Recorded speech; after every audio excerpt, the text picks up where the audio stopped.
Le projet Ivance comprenait Hydrogène de Provence, vise à produire de l'hydrogène vert à Fos-sur-Mer pour contribuer à la décarbonation des activités industrielles et à la mobilité lourde. L'usine et son électrolyseur seraient alimentés par l'installation d'1 500 000 panneaux photovoltaïques flottants sur 500 hectares des étangs de Lavalduc et de Langrenier.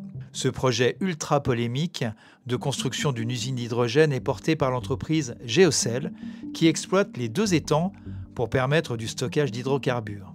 Le 20 mai 2024, à l'issue d'une concertation avec le public, le maire de Fos-sur-Mer a été contraint de se ranger du côté de sa population en appelant l'industriel à abandonner ce projet. Quand on voit ce projet, quand vous lisez les verbatim, vous voyez que les gens, ils ne sont pas au sens propre contre le projet. Ils sont contre le projet installé dans ce lieu. On a l'impression que les projets industriels sont pas trop mal acceptés, mais pas n'importe quoi. Là, on sent une population qui accepte effectivement, mais qui veut pas brader son cadre de vie et qui veut surtout pas brader sa santé. Vous savez, il y a quand même des petits problèmes de santé sur la zone. L'intérêt de la concertation, c'est qu'elle est très en amont des projets. Donc, les projets ne sont pas figés et on peut espérer changer des choses. Nous, à la CNDP, les chiffres qui ont été donnés il y a 1 an à peu près, c'est que 60% des projets sont modifiés. Moi, ce qui me frappe dans ces multiples projets industriels, c'est l'urgence. On est mis devant l'urgence. Il faut faire vite. En fait, il aurait fallu d'abord prévoir les infrastructures. On met la charrue avant les bœufs. Donc, effectivement, les raccordements à l'électricité n'ont pas été anticipés.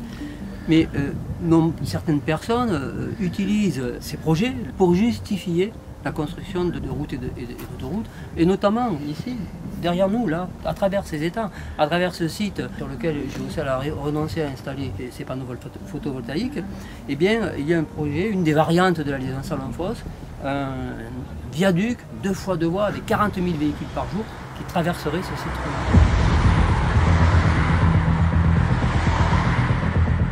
Ça fait partie des échecs du projet Ivance, dans le sens où il a échappé à ses porteurs, le projet. C'est-à-dire que les agitateurs politiques relayés par les médias ont fait la concertation avant la concertation. C'est-à-dire que lorsque la réunion d'ouverture s'est tenue, le 2 avril, c'est déjà fini.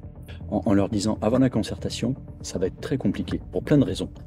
Et des raisons tout à fait compréhensibles. Parmi les raisons prépondérantes, il y avait le positionnement de cette usine ici, avec un nouveau circuit Céveso ici, ce qui était inenvisageable. C'était la position du maire dès le début. La réponse de Géocel a été un peu désarçonnante. Le porteur de projet a dit « Oui, sur le fond, on est d'accord pour mettre l'usine dans la ZIP, mais on ne va pas le dire. Ah bon? On va entamer la concertation avec le package complet, parce que si on enlève d'emblée l'usine, les oppositions vont se focaliser sur les panneaux. Donc en quelque sorte, en ne dévoilant pas notre jeu, on va gagner du temps. On va être stratège. Sauf que c'était tout à fait le contraire qui s'est passé. C'est-à-dire que la population était vent debout. Et à cause de ça, à cause d'effets multipliés, de maladresses expressions, toujours est-il que la tactique s'est totalement effondrée.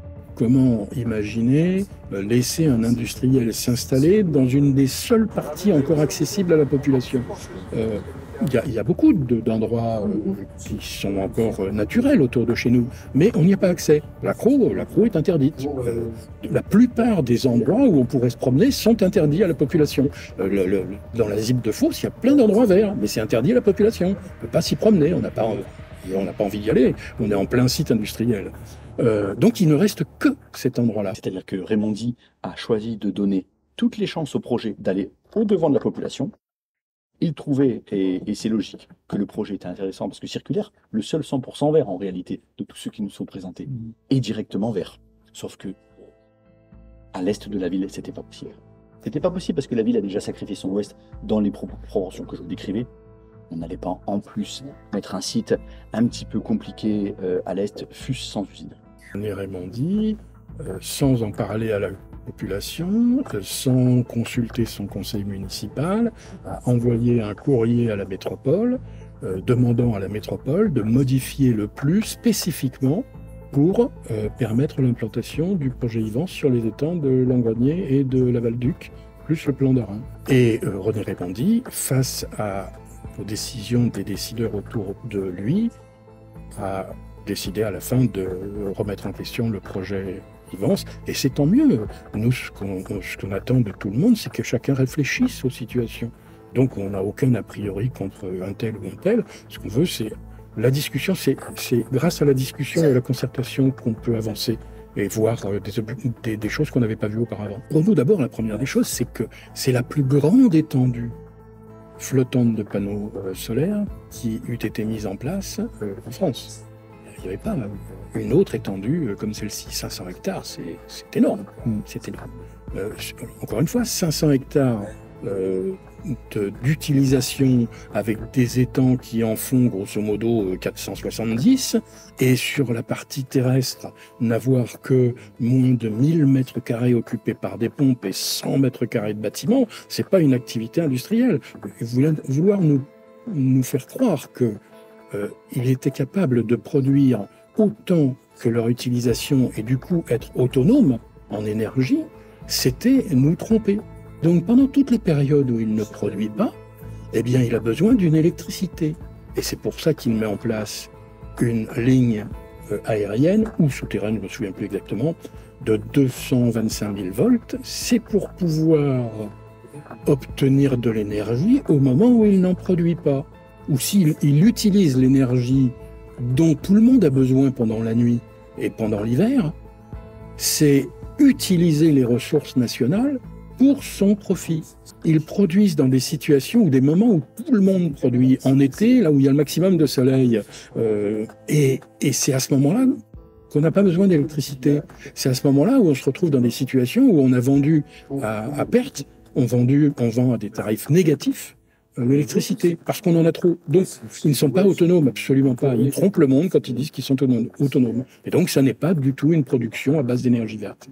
Alimenter un électrolyseur uniquement avec une source type photovoltaïque, c'est-à-dire que 80% du temps, l'électrolyseur ne serait pas alimenté. Donc ça veut dire que chaque jour, en fait, l'électrolyseur va être mis en service et stoppé. Chaque mise en service et arrêt, ça fait des variations de température qui vont créer des problématiques en fait au niveau des matériaux, vieillissement des matériaux. Donc là, vous allez avoir un appareil coûteux qui, la grande majorité du temps, ne va pas produire. Donc économiquement, ça veut dire quoi? Ça veut dire que l'hydrogène qui va être produit va vous coûter extrêmement cher. C'est que l'hydrogène, même s'il n'est pas un gaz à effet de serre, relâché dans l'atmosphère, très léger, il va monter dans les hautes couches de l'atmosphère, en fait il va modifier la cinétique de dégradation du méthane. En envoyant de l'hydrogène dans l'atmosphère, on va avoir un effet de serre indirect. Selon Olivier Amand, chercheur à l'INRAE, directeur de l'Institut Michel Serres, auteur de Antidote au culte de la performance, décarboner l'économie n'a aucun sens car décarboner, c'est remplacer le pétrole par des matériaux. Donc, en fait, il ne faut pas décarboner, mais au contraire, recarboner l'économie, remplacer le pétrole par des molécules biosourcées et biodégradables en donnant la priorité aux services écosystémiques locaux.